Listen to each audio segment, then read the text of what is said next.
സാറേ സാറേ, ഇതൊരു പൂജാമുറിയാണ്. ഒരൽപ്പം ശുദ്ധിയും വൃത്തിയൊക്കെ കാത്തു സൂക്ഷിക്കുന്ന സ്ഥലം. നാട് മുഴുവൻ നടന്നേ ഈ കാലും വെച്ചോണ്ടേ സാർ ഇതിനകത്തേക്ക് കയറിയ ആ നിമിഷം ഞാൻ ഈ വീടിന് തീയിടും. സമാധാനം പറയേണ്ടി വരും. തയ്യാറാണെങ്കിൽ സാറ് കയറിക്കോ.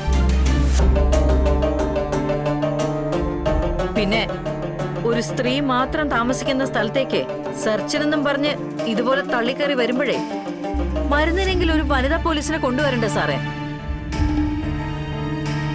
ചോദ്യങ്ങളിൽ നിന്ന് രക്ഷപ്പെടാൻ വേണ്ടിയിട്ടെങ്കിലും അതുമില്ല.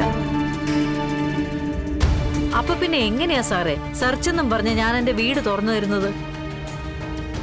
സാറേ, ഈ പറയുന്നതിൽ കാര്യമുണ്ട്. നമ്മുടെ കൂട്ടത്തിലാണെങ്കിൽ വനിതാ പോലീസ് ഇല്ല. വനിതാ പോലീസിനെ കൂട്ടി വരുന്നില്ല സാർ ബുദ്ധി. അവിടെയെങ്കിലും ഇല്ല സാർ. ഞങ്ങളിപ്പം പോകുന്നു. പക്ഷേ വിഷ്ണു അവൻ വരുമ്പോ പറഞ്ഞേക്ക്, അവൻ എവിടെ പോയി വിളിച്ചാലും ഞാൻ അവന്റെ പിന്നാലെ തന്നെ ഉണ്ടാവുന്നു. വിഷ്ണു? അതെന്താ ശാരദാമേ, ഇപ്പം കേൾക്കുവാണോ ആ പേര്? ഒരു പെങ്കൊച്ചിന്റെ ജീവിതം തകർത്തിട്ട് അവൻ സ്വസ്ഥമായിട്ട് ഇരിക്കാൻ പറ്റുമോ നിങ്ങൾക്ക് തോന്നുന്നുണ്ടോ? ഒന്നും രണ്ടും അല്ല, 30 പവൻ അവൻ അടിച്ചു മാറ്റിയിരിക്കുന്നത്. ഓ അത് ശരി. അപ്പൊ അവനെ കള്ളനാക്കാനുള്ള പരിപാടിയല്ലേ സാറേ? ഇത്രയും നാളും ദ്രോഹിച്ചൊന്നും പോരെ സാറേ? ചുമ്മാന്നുമല്ല, അവനെതിരെ പരാതി ഇട്ടിട്ടുണ്ട്. അത് ഞങ്ങൾ അന്വേഷിക്കുകയും ചെയ്യും. വിഷ്ണുവാണ് അത് എടുത്തിരിക്കുന്നതെങ്കിൽ അവനെ പിടിച്ച് അകത്തിടുകയും ചെയ്യും. എവിടെ അവൻ? വിളിക്കവനെ. നിങ്ങളുടെ മുന്നിലിട്ട് അവനെ കൊണ്ട് ഞാൻ പറയിപ്പിച്ചു തരാം. ആ അങ്ങനെയാണെങ്കിൽ സാറിന് ചെറിയൊരു യാത്ര ചെയ്യേണ്ടി വരും.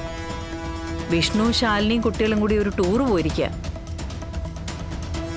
അവര് മടങ്ങി വരുന്നവരെ സാറിന് വെയിറ്റ് ചെയ്യാൻ പറ്റുന്നില്ലെങ്കിലേ പിന്നെ അവൻ നിൽക്കുന്നിടത്തേക്ക് പോകാനല്ലേ പറ്റൂ. വലിയൊരു കളവ് നടത്തി ഒരു പെങ്കൊച്ചിന്റെ ജീവിതവും തകർത്തിട്ട് ഇനി അവനവന്റെ നട്ടലെ നിവർത്തി നടക്കില്ല. അതിനുള്ള പണി ഞാൻ കൊടുത്തോളാം. വിളിക്കുകയാണെ പറഞ്ഞേക്ക്, അവന്റെ നെഞ്ചും കൂടി പൊളിക്കാനുള്ള കൊട്ടേഷനോട് ചന്ദ്രബോസ് കാത്തിരിക്കുകയാണെന്ന്.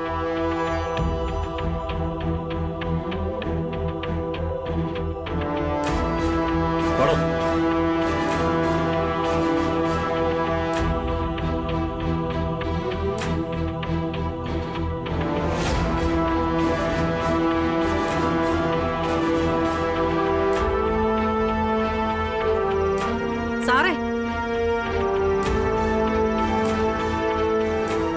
വിഷ്ണു സ്വർണം എടുത്തോ ഇല്ലയോ എന്നുള്ളത് അവൻ വന്നു കഴിഞ്ഞാൽ അറിയാൻ പറ്റും. പക്ഷേ കേരള പോലീസ് ഇപ്പൊ കൊട്ടേഷൻ പരിപാടിയായിട്ട് ഇറങ്ങിയിരിക്കുകയാണെന്നുള്ള വിവരം തന്നതിനെ വളരെ നന്ദിയുണ്ട് സാറ്. എന്തെങ്കിലുമൊക്കെ ആവശ്യം വന്നു കഴിഞ്ഞാൽ പൊതുജനങ്ങൾക്ക് വിളിക്കാലോ, അല്ലേ? നടക്കണം.